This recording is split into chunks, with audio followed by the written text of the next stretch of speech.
up on Nittany Game Week. Former Nittany Lion and current Super Bowl champion Saquon Barkley inspires the Milton Hershey School to hit the home stretch. We've been going for over 100 years, and it's always fun to run relays. The track and field programs still have the most important part of their season in front of them, how they prep for the prestigious Penn Relays. And it's a dollar dog night for the record books. How many dogs the largest crowd in Penn State baseball history consumes? It's time for Nittany Game Week.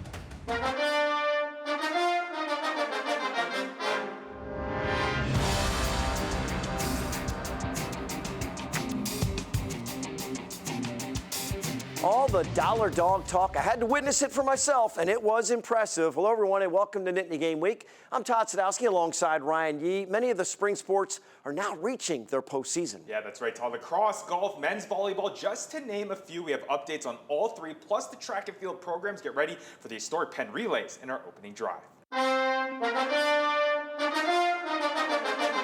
We jump right in on the volleyball court. The men competing in an event they have absolutely dominated, the Eastern Intercollegiate Volleyball Association Tournament.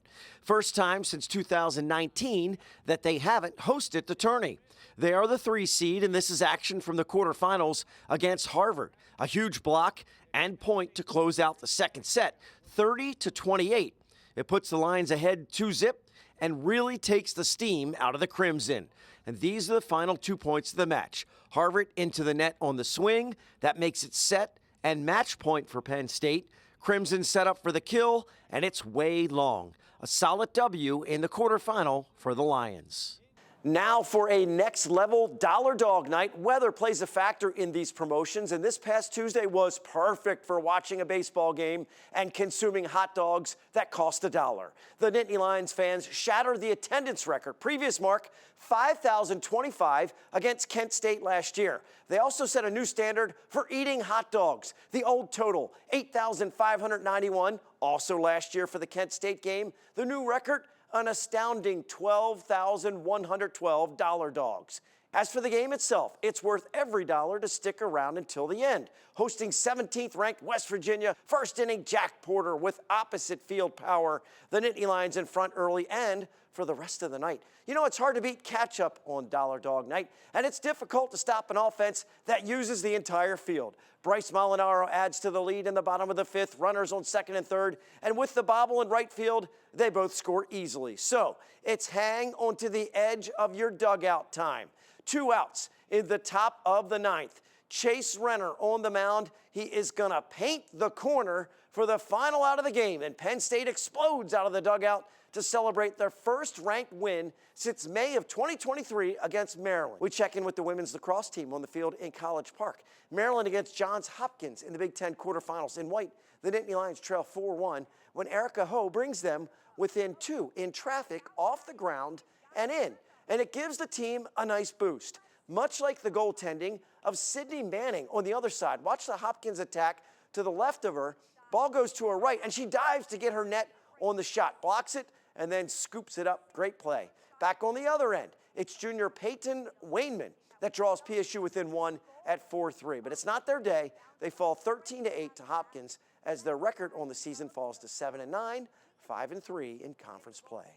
Now, the men's lacrosse team is in a similar situation. They'll face Johns Hopkins in the Big Ten quarterfinals. The only difference, they get to host the game at noon before the blue-white game. Crowds should be enormous and loud for the now 4th-ranked team in the country. The Nittany Lions are 9-3 and have the 3 seed in the conference tourney. They win, they travel to Ann Arbor for the semifinals. While the other spring programs navigate the postseason, the track and field teams compete in the largest and oldest meet in the country this weekend. The Penn Relays at Franklin Field in Philadelphia, first hosted in April of 1895. The Nittany Lions have a long tradition of competing there. The team still have a good chunk of their season ahead of them and continue to work to be peaking at the right time. The Big Ten Outdoor Championships aren't until mid-May. For now, all of their focus is on the relays in Philly and putting in the work to represent the blue and white.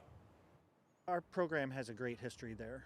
We've been going for over 100 years, and it's always fun to run relays. For me personally, I grew up in Philadelphia and kind of really was exposed to the sport at Penn Relays, and here I am 30 plus years later still involved with it. But it's a super important meet for our program, and we're looking forward to it this weekend.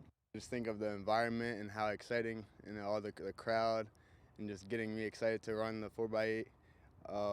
The past 4 years I've been here, it's been very competitive. This is my last year, so I'm like, okay, we have to get this win. I want the wheel, so it'll be very exciting. After the Penn Relays, the Nittany Lions compete at Princeton before hosting the Jim Thorpe Invitational on Friday, May 9th. Our first check-in with men's golf as they get set to tee it up at the Big Ten Championships at Baltimore Country Club. Stern test of golf for the best players and teams in the conference. Warmer temps is certainly a welcome forecast for the guys that have endured poor weather for most of their season this spring.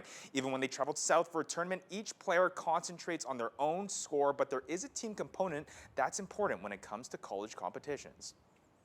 Golf in general is an individual sport, but college golf isn't. So it's been awesome to have a team that you always compete with in and out every day.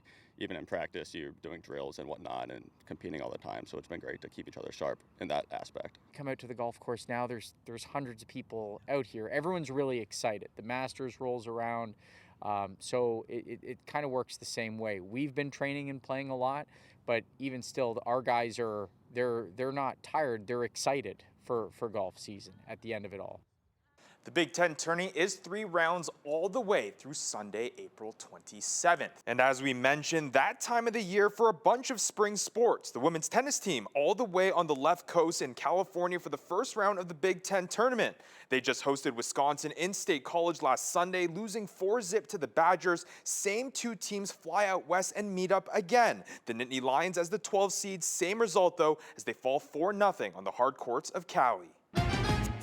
Coming up, a surprise visit from a former Penn State superstar is one that some lucky students will never forget. The big welcome and the words of wisdom Saquon Barkley had for some young and aspiring kids next when Nittany Game Week returns.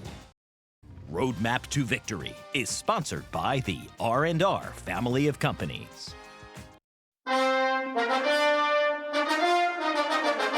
Welcome back to Nittany Game Week. One of the best developments for the program this year has been our partnership with the XL Foundation as we joined their autism movement. Yeah, April is Autism Awareness Month, and the Foundation's mission is to advocate for the inclusion of individuals with autism spectrum disorder and for research to end the increasing rates of autism. The connection comes from the founders, both Penn State grads. Here's a review of the progress Nittany Game Week and the XL Foundation has made together to increase autism awareness.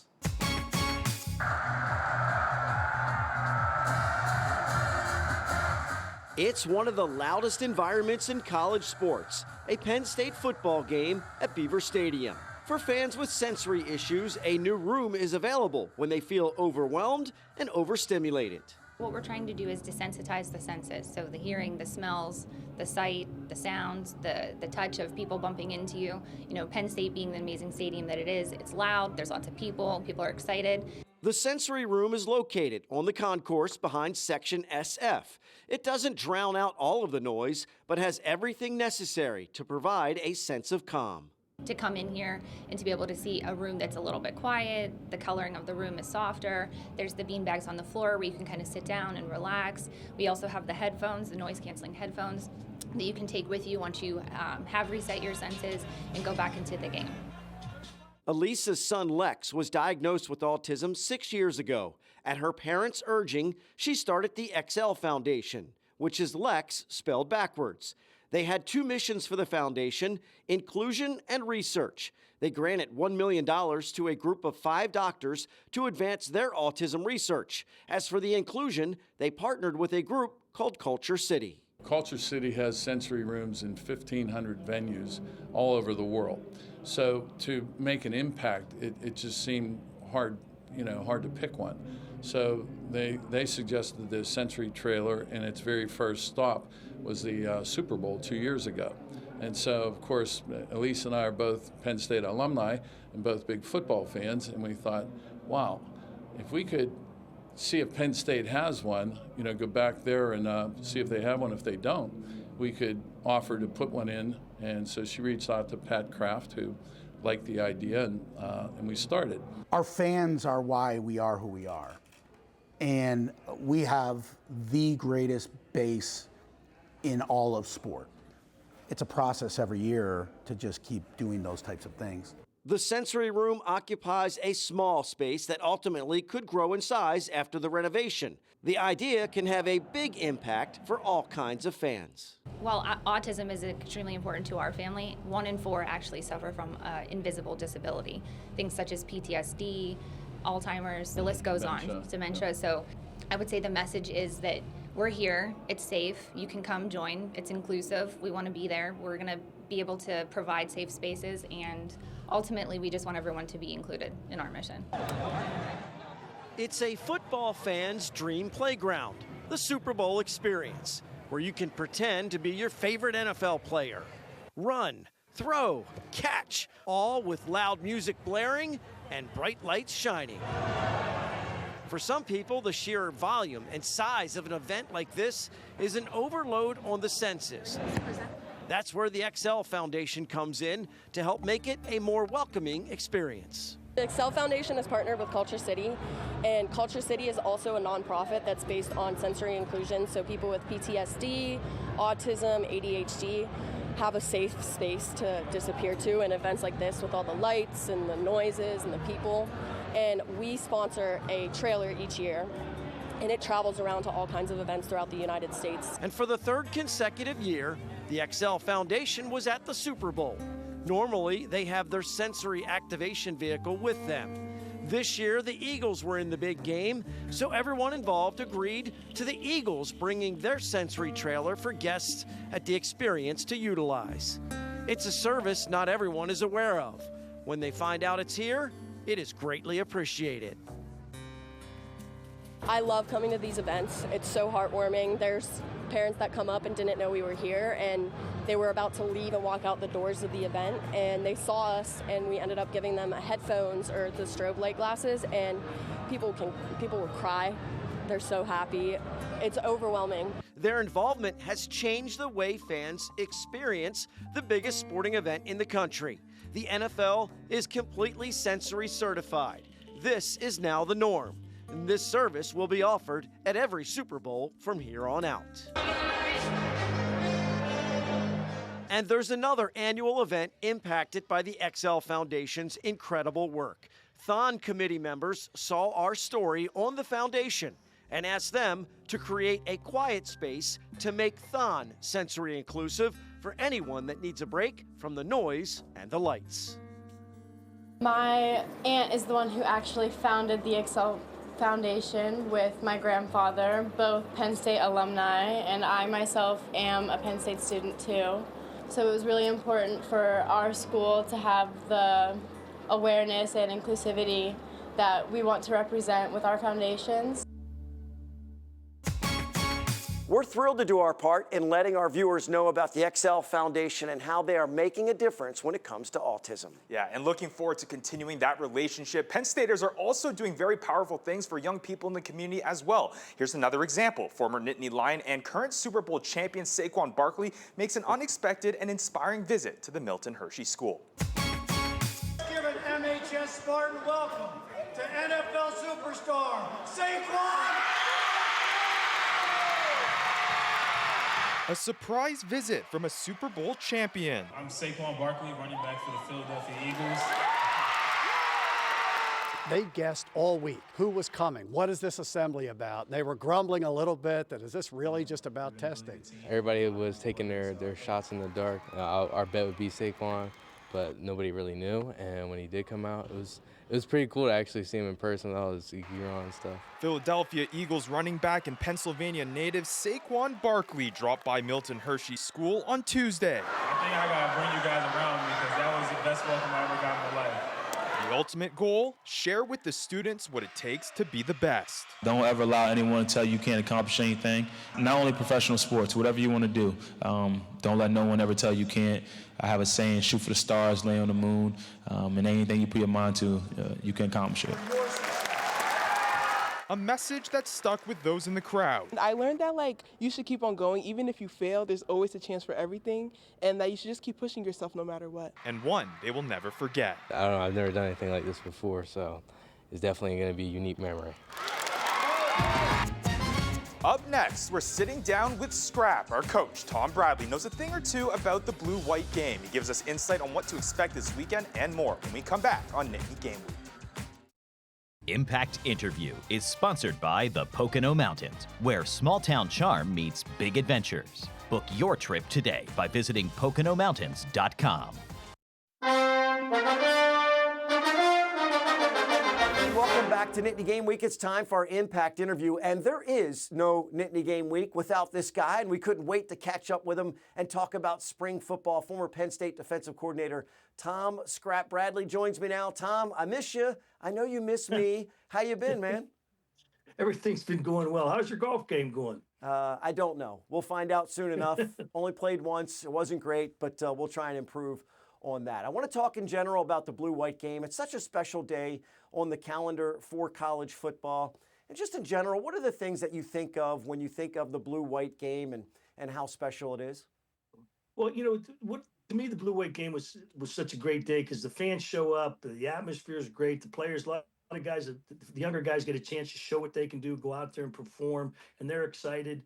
It's just the way it's taken off over the years to me is just an incredible, experience. I mean, for you to think that some days you can actually get over 70,000 people there for a scrimmage game is unbelievable. I know the format's been tweaked and all that type of stuff, but really one thing that doesn't change is it's the culmination and the end of spring practice, which is really an important time of the year for the team, especially when they got a new defensive coordinator like Jim Knowles. So, what do you try to accomplish during those practices, and really how important is that to team chemistry and really just learning or even implementing some of the new things that you want to do and getting to know your new players? Well, it's an opportunity for the communication part's the key thing. You're the new coach. You got to know how these guys like to communicate back and forth to each other. They spend a lot of time together in meetings, getting to know each other, a lot of personal time. You're with them out on the field. There's so many different things going on, I think, that people don't quite realize in spring practice, all that you're trying to accomplish. And there's certain things, even in the blue-white game, that you're looking for. You're looking for a certain matchup or a certain thing that you just want to get it done. You want to see how somebody performs. So there's sometimes it's a lot more going on than people might realize. So the timeline goes, you got the winter workouts where the guys are beefing up or they're trying to get stronger and bigger. Then you get to the spring practice, and then it's that blue-white game. And I'm not going to ask you to mention anyone specifically because your guys are all territorial. They know, hey, Scrap didn't mention my name or my name. But I know when I was watching a few years ago, Trace McSorley was someone that stuck out to me when he was the guy that was going to be taken over. He's throwing the ball around, hitting guys between the numbers, and he just came off and just popped right in that game. He looked great. So are there things that you can tell in that game or that have surprised you to go, wow, this guy has gotten a lot bigger, stronger, faster? That's really a moment, isn't it, where guys can show not only the fans but the coaches, hey, this is a guy that we could potentially count on in the fall. Well, I'm glad you didn't make me mention any names because my phone would have been certainly, as soon as this show aired, I would certainly be getting calls from people. Why didn't you say me? Why didn't you say me? But anyway, there's a lot more going on, I think, sometimes than people realize what you're trying to get accomplished with different things. Not only with the players, but schematically, you want to take a look at a couple things. You're not so much worried about the guys that have played in the past. There's a group of guys that, hey, let's evaluate these guys and make sure we're being not only fair to them, but also where can they help us. Where does the team go from here? As I mentioned, you got that timeline, right? You got the winter workouts, and then you've got the spring practice. You got the blue-white game to show it. And then I don't want to say it's not a dead period. It's just a different kind of period. What happens now that you get from the end of April all the way until training camp gets started and fall camp gets rolling? Well, how about at the end of April, we start studying for finals and do pretty well in those. There is an academic side to college. It's just not all football. And so it's a chance, once the spring game over, hey, let's get on the books and get done what we have to get done because, that's why we're there in the first place. So a lot of guys, use that time to say, hey, we're not working out. You guys, we're not anything scheduled. You do it on your own, but let's get some things done that we have to get done academically. Great to catch up with Scrap in the springtime. Love his insights. But we need to step aside from the TV show for a quick break. Make sure you go to NittanyGameWeek.com for the conversation with Tom, along with other web-exclusive content like our depth chart. What's the only color arguably better than blue or white? How about gold? A look at the Hockey Valley star who won the World Championships for Team USA. That's next. We're heading into the final minutes on Nittany Game Week. The Nittany Game Week Depth Chart is brought to you by Burke and Bradley Orthopedics. Located in Pittsburgh, Burke and Bradley Orthopedics is a comprehensive sports medicine practice, providing patients with the most current and innovative approaches in diagnosis and treatment. Sarfilier's going to go for a change, and that's a tough one. A chance here for Heisey. Her shot, she scores! Tessa Janicki, your golden hero in Czechia. After wrapping up her junior season in Hockey Valley, Tessa Janicki scored the golden goal for Team USA at the IIHF Women's World Championship. The red, white, and blue beat Canada 4-3 over the weekend. Janicki is a two-time AHA Player of the Year for the Nittany Lions and was named a second-team All-American last season. Now, a gold medal lead in for our Dean's List this week. We start on the court.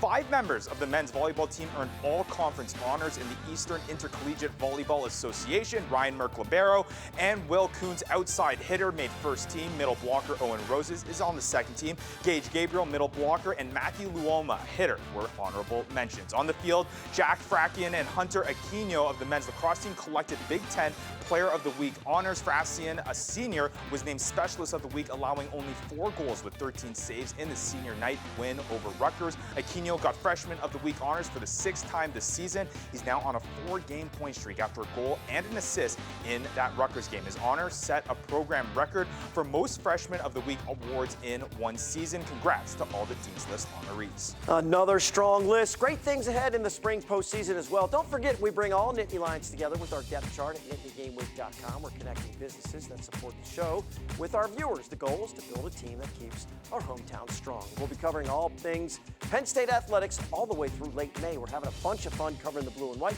with some exciting playoff action on the horizon. Make sure to check out NittanyGameWeek.com for our web exclusive content. 4 shows to go. Make sure you check out past episodes on our website and submit some pride picks for Ryan and the entire Nittany Game Week crew. I'm Todd. Thanks so much for watching. We'll see you next time.